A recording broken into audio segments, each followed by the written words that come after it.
Welcome back to ನಮ್ channel. ಇವತ್ತು ಒಂದು ಸೂಪರ್ ಇಂಪಾರ್ಟೆಂಟ್ ಅಪ್ಡೇಟ್ ತಗೊಂಡು ಬಂದಿದ್ದೀನಿ. ಇದು ಯುಜಿಸಿಟಿ 2025 ಹಾಗೂ ಕೆಎನಿಂದ ಬರೆದ ಹೊಸ ಇನ್ಫೋ ಬಗ್ಗೆ. ಈಗ ಗೆಳೆಯರೇ, ಕೆಎ ಅಂದ್ರೆ ಕರ್ನಾಟಕ ಎಕ್ಸಾಮಿನೇಷನ್ ಅಥಾರಿಟಿ ಅವರ ಆಫಿಷಿಯಲ್ ವೆಬ್ಸೈಟ್ KEAMEN ಇಲ್ಲಿಗೆ ಹೊಸ ಅಪ್ಡೇಟ್ಗಳನ್ನು ಹಾಕ್ತಾ ಇದ್ದಾರೆ. ಇತ್ತೀಚೆಗೆ ಬಂದಿದ್ರೆ ಯುಜಿಸಿಟಿ 2025 ಅರ್ಜಿಯ ಪ್ರಿಂಟ್ ಲಿಂಕ್ ಆಕ್ಟಿವೇಟ್ ಆಗಿದೆ. ಹೌದು, ಈಗಾಗಲೇ ಕೌನ್ಸೆಲಿಂಗ್ ಪ್ರೊಸೆಸ್ ಸ್ಟಾರ್ಟ್ ಆಗಿದೆ. ಹೀಗಾಗಿ ನಿಮ್ಮ ಆಯ್ದ ಸೀಟು ಗಳಿಸಿದ ಮೇಲೆ ಕಾಲೇಜ್ ಅಟೆಂಡ್ ಆಗೋದು ಕಂಪಲ್ಸರಿ. ಅದಕ್ಕೆ ಮೊದಲೇ ಈ ಕೆಳಗಿನ ಎಲ್ಲ ಡಾಕ್ಯುಮೆಂಟ್ಗಳ ಪ್ರಿಂಟ್ ಔಟ್ ಮತ್ತು ಒರಿಜಿನಲ್ ಡಾಕ್ಯುಮೆಂಟ್ಗಳು ನಿಮ್ಮ ಜೊತೆಗೆ ಇರಬೇಕು.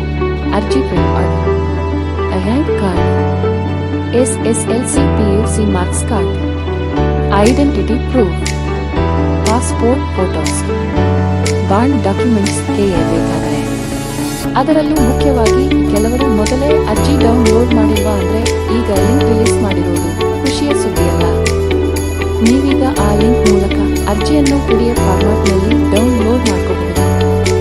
ಈ ಇನ್ಫಾರ್ಮೇಶನ್ ನಿಮ್ಮ ಫ್ರೆಂಡ್ಸ್, ಕ್ಲಾಸ್ಮೇಟ್ಸ್ ಅಥವಾ ಯಾರಿಗಾದ್ರೂ ಯುಜಿಸಿಟಿ ಬಗ್ಗೆ ತಕ್ಷಣ ಅಗತ್ಯವಿದ್ರೆ ಅವರ ಜೊತೆ ಶೇರ್ ಮಾಡಿಬಿಡಿ. ಏಕೆಂದ್ರೆ ಅವರ ಸಮಯ ಮತ್ತು ಟೆನ್ಷನ್ ಉಳಿಯುತ್ತೆ. ಮತ್ತೊಂದು ಮಾಹಿತಿ, ಕೆಎ ವೆಬ್ಸೈಟ್ಗೆ ಇಷ್ಟು ಹೊತ್ತಲ್ಲಿಯೂ ಹೋಗಿಲ್ಲದವರು ಈಗಾಗಲೇ ಓಪನ್ ಮಾಡಿ ಎಲ್ಲ ಅಪ್ಡೇಟ್ಸ್ ಚೆಕ್ ಮಾಡಿ. ಇವತ್ತಿನ ಅಪ್ಡೇಟ್ ಹೀಗೆ: study, exams, admission, important notification ಎಲ್ಲ ಒಂದೇ ಜಾಗದಲ್ಲಿ ಬೇಕಂದ್ರೆ ನಮ್ ಚಾನೆಲ್ ಸಬ್ಸ್ಕ್ರೈಬ್ ಮಾಡಿ, ಲೈಕ್ ಹಾಕಿ, ಕಾಮೆಂಟ್ ಮಾಡಿ. ಮತ್ತೊಂದು ವಿಡಿಯೋದಲ್ಲಿ ಸಿಗೋಣ. ಧನ್ಯವಾದಗಳು ಗೆಳೆಯರೇ.